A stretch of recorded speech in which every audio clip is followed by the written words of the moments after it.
We're going to ask our jury to retire and consider the verdict in relation to the charges and the 3 sets of organisations who are charged here at this workers' court tonight. And we'll return in 30 minutes' time with the verdicts. Janet, I believe you have the kind of technological expertise to kind of remove some people from this virtual building and allow them to re-enter.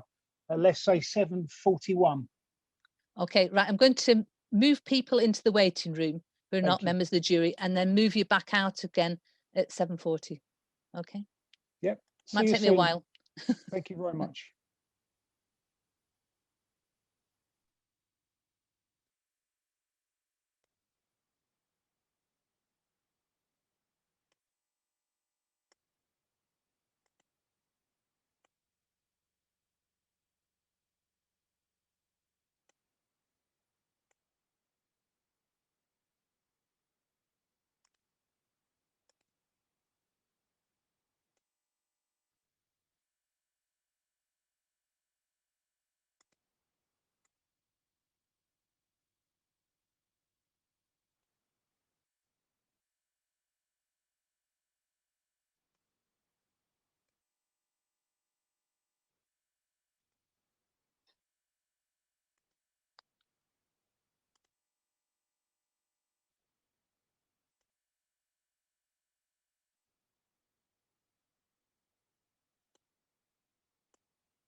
A bit like countdown, isn't it? I know, sorry about this.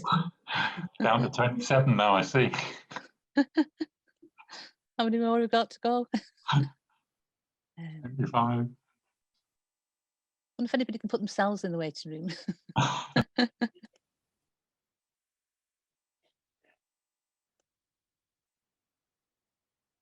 the wrong one's in the waiting room. Doesn't seem to want to let me. I'm not going in the waiting room. I'm not up to you, I don't think yet. No. I think it's easier to get people out of the waiting room than it is to put you in it.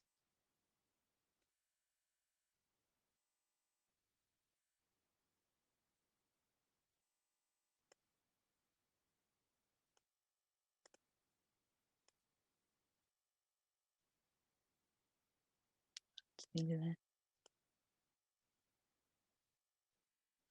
Is anybody else who's in here that's not in the wait that shouldn't be in? Elizabeth Cotton. Have I knocked anybody out that shouldn't be out, you think? Let me just have a look. For missing. I don't think so. No. Andrea, where's Andrea? Oh no, she's there. Yes. Oh, she's there, yeah. Okay. Sorry. Sorry, you're there. No, you're right. I just texted Lou. I was just worried that I'd knocked you out. Just make sure they've got everybody in. No. Joan, Helen, Janet, Dave, Andy, Phil Liptrott, Ian Tasker, and Andrea. That's it, isn't it? Do you want to go in the waiting room, Steve? Yeah, put me in the waiting room. The only question I have, kick me out, is given the numbers of charges, is presumably do you want the jury to go, the spokesperson for the jury to go through every charge, or maybe do you want a summary? Let's say summary for each kind of set of people who are charged, the employers, the enforcement authorities, and the UK government. And if there were any dissenting opinions, that can be communicated. But I don't think we need to go through every charge personally. I mean, you could have 3 spokespeople as well, couldn't you, for each group if you wanted. However you want to organise it, but I'll come back just before 7:45. Okay, we'll leave you to it then. Okay. But I can do move you out.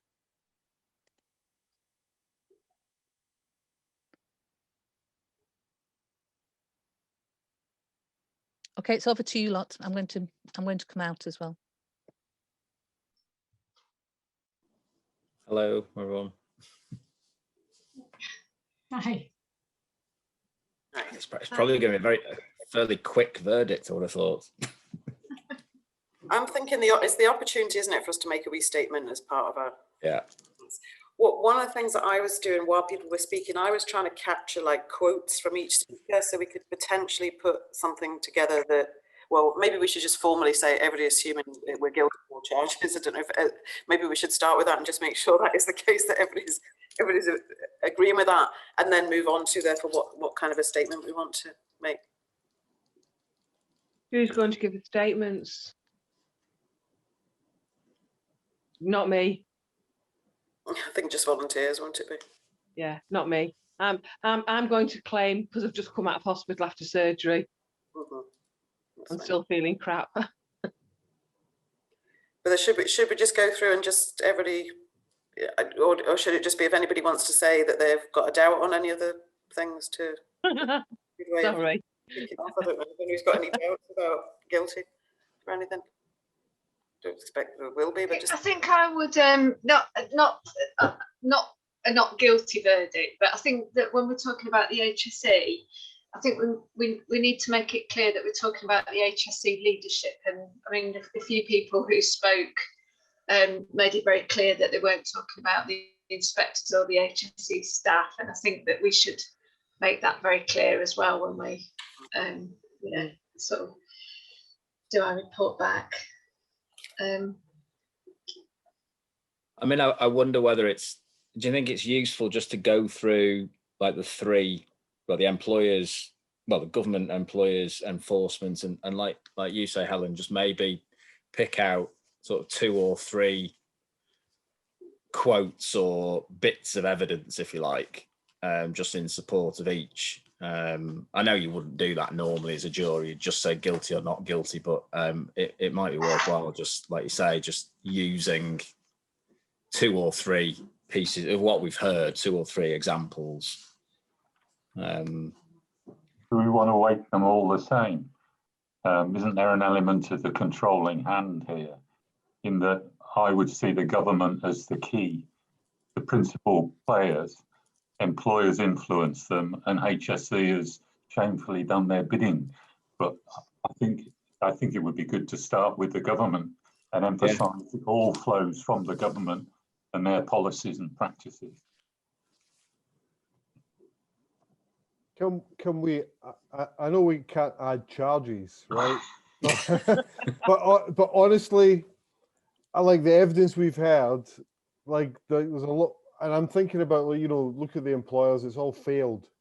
Like it's all negligence. It's all kind of those kind of charges. Whereas we've heard evidence of actively undermining and involvement in sacking workers for so there's a very active role of the employers here that's not really captured in this. And I'm not saying obviously we can't add charges, but how do we get that across? I mean, that's maybe in our commentary. Sorry, Dave. The only other thing I was thinking we could probably do to finish it off is just reiterate the aims of the whole process, because that is, once we've summed up why we think all of the 3 parties are guilty, if we can return to the aims just so that we've got a kind of, action forward as a summary at the end. It's like we're being the judge and the jury, isn't it? And I think that's allowed. We can make up the rules as we go along, because a judge would be able to pass comment and sentence, wouldn't they? And that's kind of what you're talking about there, Janet, that going back to the aims is part of what a judge would do on the back of the jury's thing. And I think that's okay. We can make up the rules as we go along a bit. So. Good. Well, what do you think we should then just go through the charges in order, just to say it's, if any, because, so for example, if we look at the charge, if you start with the government, that would be number 3. So the failure to plan and prepare for pandemics effectively.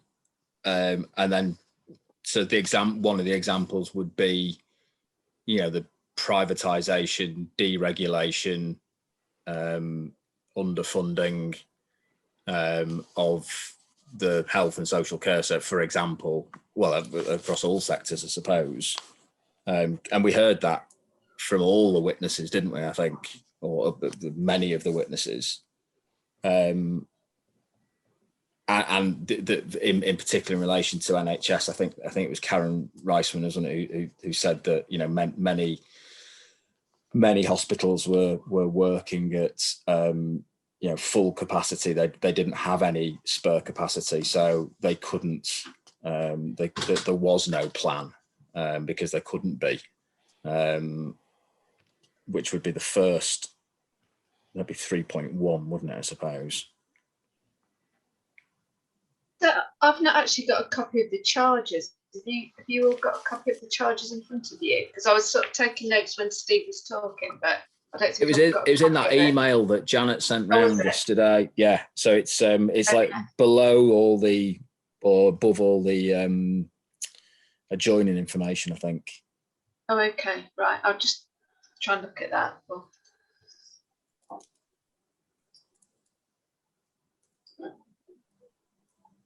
I mean, in a sense, it's not been willful ignorance of the government, has it? It's been willful knowledge, as in they had a policy, they had an ideology, and they pushed it. So, you know, failure to prepare, sort of things that Phil's just mentioned, failure to plan and prepare. Well, they were doing all sorts of things actually to dismantle the system that we've got. Maybe that's right, isn't it? I think maybe that's a good way of differentiating it, isn't it? Is to for the government anyway, is to look at, like you say, they were ill prepared for it. They couldn't, because if you look at those charges, they clearly couldn't cope with the pandemic because of the years and years of what we've just talked about, and they couldn't provide PPE at the start of it because they didn't have any, and they hadn't prepared for it. And so it's that failure to prepare which is years and years of underfunding and the willful downgrading of the COVID-19 from the government. Yeah, and then that'd then be so I suppose you've got that failure to prepare for any pandemic, which has been caused by, you say, deregulation, privatization, lack of investment, etc. And then when it hit, then you talk about evidence of you know, the fact that Cheltenham took place, 3,000 Spanish fans came into the country, the slowness of the reaction, and the misguided sort of herd immunity strategy, which again fits in, doesn't it, with the evidence that we've heard of it's all about, yeah, profit before people. We can focus that a bit more on employers as well, you know, because of course it's not just about a kind of failure here, again, to reiterate that point. I think Joan's point about willful downgrading here, or have willfully given all of the authority to employers to make a decision over who's an essential worker and who isn't, and have deliberately ensured that employers get to set the guidelines, whether that's the construction guidelines that Dave Smith was talking about, you know, whatever. So I think I agree with Andrew. There's a hierarchy here, but the hierarchy, of course, is intimately connected, and I don't know how we get that across in our summation of this, because I do think it's a little bit. It is a bit couched in terms that the people giving evidence went way beyond, you know. So I was just thinking something similar about employers. You know, this kind of theme of willful ignorance, like what Marie Monaghan was saying, really struck me in terms of they'd never accidentally ordered too much PPE, or they never accidentally, you know, went over the top with safety measures. It was always under, and that's back to that theme of profit before lives, essentially. I don't think it was willful ignorance. I think it was willful knowledge, and they continued it into the whole pandemic. So, picking up what Dave's saying, in a sense, there's reciprocity here, isn't there, between what the government was doing and who was benefiting, and how the employers influenced the government. So we know a lot of people have profited from what's happened in the pandemic, They've all been the people who are rich and affluent and are running the companies and getting the contracts. So even when the pandemic was running, you know, the PPE contracts going in particular directions and were being rubbish. I mean, that's knowledge. I mean, I don't think they were stupid.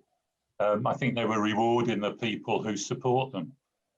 So I take Dave's point that if we sort of emphasise the close links between government and employers.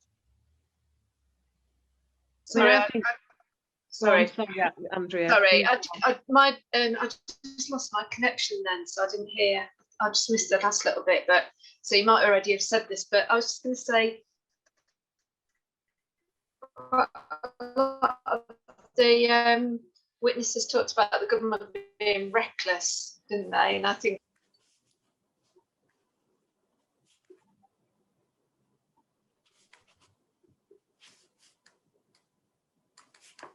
We've lost you.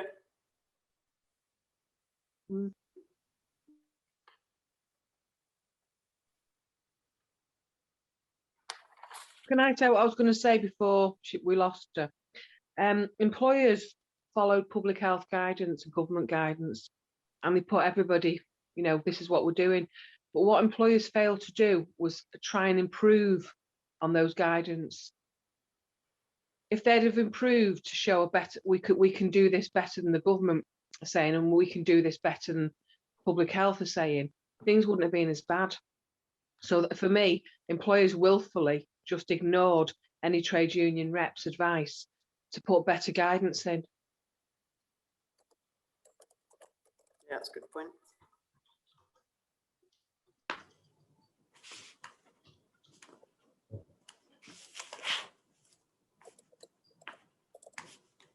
As a jury, can we exonerate all charges against all workers for protesting at the end? Can we do that? It's a good move. Especially Karen, I guess, who's in the who's in the room. That's a good idea.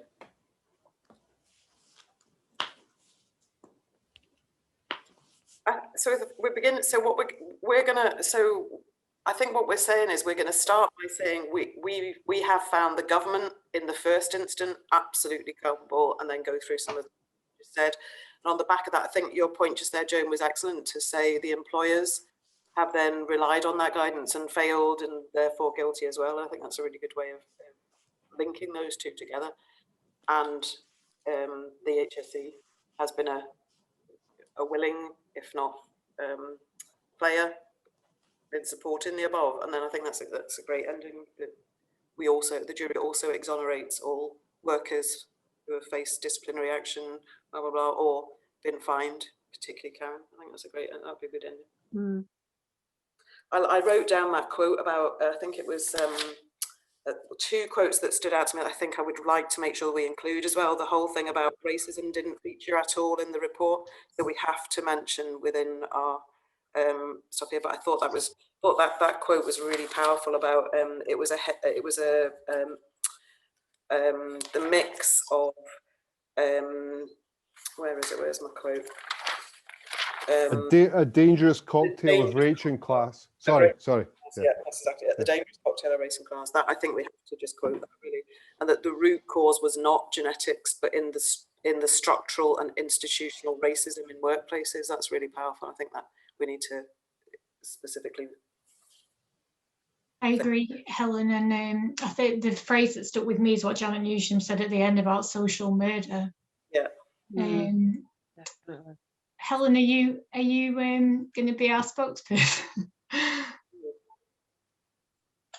Are you willing to do that? I could, if that is up to. I don't mind. Does anybody else want to? I've been trying to type while we've been talking on a wee screen here, trying to capture what we've been saying. But I think that's a good idea. I'd like some guidance on the HSE stuff. I haven't written anything down about that. What we were saying there was that they have been complicit. What were we saying about HSE that was slightly different? I thought what we were saying. We wanted to make a point. It's not the workers. Well, they refused to enforce safety reps' rights, haven't they? Yeah. And that is disgraceful, because our reps rely on the SRSC regulations, don't they? So the complaint was specifically about a lack of provision of information necessary for negotiating on health and safety, When that happened, HSE wouldn't intervene. They didn't intervene when there was a breach of RIDOR reporting regulations. And in fact, they signed off. The other allegation, very clear, was that they signed off on government regulations that were essentially written by employers. And they signed off on the undermining of those regulations. And I mean, it's confusing because the other thing was the criticism of the government about how now we have frontline inspectors at a level, so we have more members of Parliament in the House of Commons than we have inspectors. That was another piece of evidence. The point about signing off, Dave, that's the one that Dave Smith was making, and I don't actually think that's in the list of charges, so perhaps that's something else to add. Yeah, yeah. It wasn't simply not providing information, it was going a lot further than that with that Construction Leadership Council. Yeah. I thought it was quite interesting as well, that just the comparison between the fact that there's been, what, 40,000 fines for individuals for COVID breaches, but effectively the employers have been let go scot-free, because despite 134,000 complaints to the HSE, which is 4 times the number of any complaints in 2019, there's only been 78 notices to improve issued and no prosecutions. That was Mick Holder that's the statement that Janet read out from Mick Holder, which I thought was quite interesting. Well, there's the fact as well that you know, the HSE have allowed themselves to play second fiddle to public health, and you know, really, certainly we've had experience of, not very good experience of public health in relation to workplace outbreaks, where they won't engage with anybody. They don't inspect a workplace when there's an outbreak. They visualise it. They don't visualise it. That's what they said. They don't inspect it. They visualise it. They don't visualise it. Yeah. And there seems to be no connection, or little connection, between public health and the local authority enforcement, or HSE, unless the incident management teams invite them to participate in the incident management team. So I think on a lot of, you know, on some outbreaks up here, then enforcement have not been involved. You know, so it's bizarre. So I think that's something the HSE have been guilty of, but it's also something I think that the government have been guilty of, making this a public health issue. And, you know, the HSE have been complicit in sitting back and letting them do so. And I think the reason was perfectly clear in the evidence. It was because they know what's going to happen if they go against the UK government. Their funding's going to get cut even further, which is a strange place for the regulator to be. Can there's a couple of very quick points to add to that, Ian, which sort of strengthen what you're saying there. There was evidence, I think it was maybe from Rob Miguel, that the HSE were using call centres to enforce the regulations, and they were just phoning people up. I can't remember the phrase you made, Ian, but that was the same thing, you know. And of course, the other thing very quickly is something they could have done is they could have written in prescriptive minima on things like ventilation, you know. So where was the litres per person per second minimum for, where was the CO2 levels for looking at through flow and all the rest of it. So no, the employers were given free rein on basic standards of PPE, basic standards of ventilation, and basic standards of social distancing at some point, to a point, after the whole 1 metre fiasco. I think also, I've probably said this already, but I think you said this, Dave, at the start, but you know, some employers have used the pandemic, you know, to change contracts, to make people redundant, to, you know, they've hidden behind the pandemic to effectively increase their profits, haven't they, I think.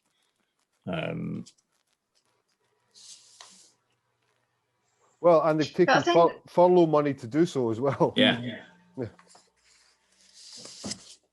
But in some ways, I mean, quite a few people talked about the, you know, nobody's being held to account. These are, you know, breaking health and safety law is criminal, you know, it's breaking criminal law and nobody's being held to account. So on the one hand, they're not holding people to account, but I think there's also, for those employers that do want to do the right thing, you know, there's not prescriptive, helpful guidance to tell those employers, you know, coming from the HSE, you know, quite a lot of people, and Dave's just said now as well about, you know, the lack of standards around ventilation. You know, it's not even like it's being helpful to employers who do want to do the right thing. Yeah, because it's just been confused, hasn't it? That's the thing. Like, I think the construction industry is a really good example, isn't it? It was the 7th version of guidance, and even then there's still no sort of minimum. What was he saying there? So 7th version of guidance, and even now it still contains a watered down version of the social distancing guidance, and from the start it's just been confused. And I thought that was an interesting statistic as well at one point, that the construction industry had a higher fatality rate than healthcare workers.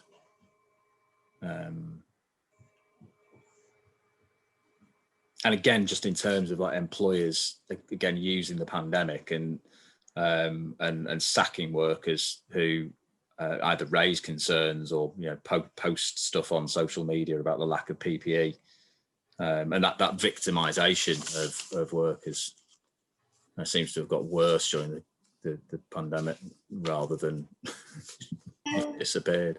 I think maybe we should. Oh, sorry.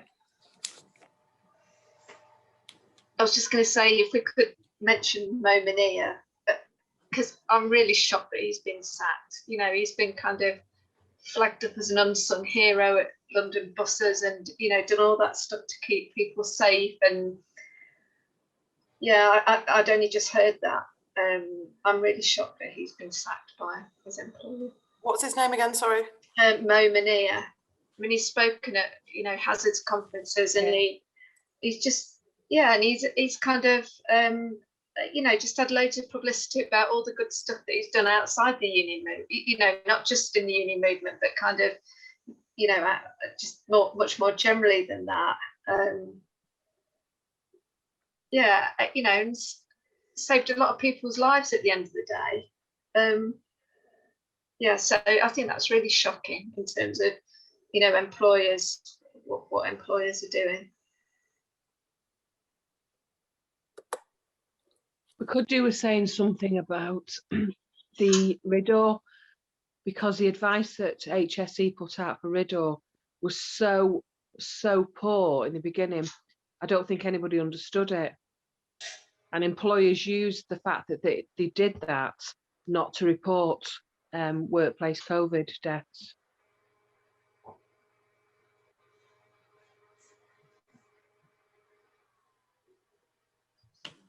What's our time limit? Have we got 5 minutes left? 5 minutes, yeah. Can I have a go at reading to you what I've scribbled down, because I don't know if I've got everything, and you can shout out things that I've missed or whatever. So first and foremost, we want the jury finds, first and foremost, the government guilty. Context of deregulation, privatisation, slow reaction to lockdown, herd immunity, were the backdrop, as we see it, to everything else, all of the charges. Regarding our Black and ethnic minority brothers and sisters, the government failed to acknowledge the root cause was not in genetics, but in structural, institutional racism in the workplace. And we had a dangerous cocktail of both race and class coming to the fore. And we find the government guilty for willfully downgrading the serious nature of the pandemic. Likewise, we find the employers guilty on all charges. We believe it was willful, and we were swayed by the arguments of never accidentally did anybody go over the top with PPE. Failed to improve on the guidance, ignored trade union reps who would have been advising putting in place better arrangements. And we were shocked about the number and frequency of stories that we've heard about victimization of workers, sacking of reps and workers for raising safety issues, and particular shout out to bus driver Mo Mania, that was particularly shocking. we're also, I'll maybe put this before, I'll end with the Momonia piece, not utilising RIDDOR, we just added that in, I'll move that up. As for the HSE charges, again, we find them guilty on all charges, not the workers, but the leadership. And reps rely on the advice and the backup from HSE. In fact, so do good employers who do want to try and do the right thing, not intervening when RIDDOR allegations were received, not setting standards, but just giving guidance, signing off on undermining guidance that's been led by big business, especially the Construction Leadership Council advice, and allowed themselves to hide behind public health. Fines of 40,000 individuals and only 78 notices to improve, and no prosecutions particularly for. Overall, we are not just blaming employers, but blaming all three for the deaths in that people have putting profit before people's lives. So I've written people's lives up. We therefore agree with all the charges that this is social murder. And we further find that we exonerate all workplace reps, brave workplace reps who have attempted to raise safety issues, and individuals who have demonstrated against these conditions, and a particular shout out to Karen Reisman and ongoing solidarity with your action. Could I just make one quick point? Yes. We're talking about social murder. We're forgetting the people with long COVID and those people who are ill. So I think, could we talk about social murder, social injury and social illness, you know, all created by the pandemic? Yeah, and mental health was really powerful. We've not mental health, So social murder, social injury. And social illness or something. Can I suggest that we are then saying we want to reconvene to look at long COVID, maybe, Andrea? I don't know if that's that's not, you know, I'll say there's going to have to be another court, there's going to have to be another court case here. Absolutely. So, sorry, Helen, can I just add to your, can we say exonerate and reinstate? Because of course, you know, thinking about those workers in two examples, I think there was the one in Jacobs, and then the construction workers who've been taking videos of each other and then were sacked. So maybe, is that okay? Reinstatement and exoneration. Sounds good. But you've done a great job in summary. I'm amazed you've summarised that. You got everything in. Thank you. I'm sure I haven't got everything in, but anyway, it's a good start, isn't it? Thanks for doing that, Helen. We further find exonerated our brave workplace reps and demand reinstatement. Is that what we just said? Yeah. And the bit at the end you said was great. Yeah. Love that. I just, it struck me something that Hilda had said, because I think she sort of summarised those workers that were most vulnerable, I suppose, and that have been affected. So not only BAME, but sort of those in poverty, disabled workers, agency workers, and self-employed, who I wonder if we just sort of, and women as well, because you know they're at the forefront of care, social care. I mean, that Karen story about the pregnant woman being told to go into work, bloody hell. Yeah. Where do you want to put that in, sorry, under employers? I think so, yeah. Oh, well, I mean, it could be under the government anyway, couldn't it, really, I suppose? I mean, it's part and parcel of that, really, isn't it, I think, of the exploitation, I suppose.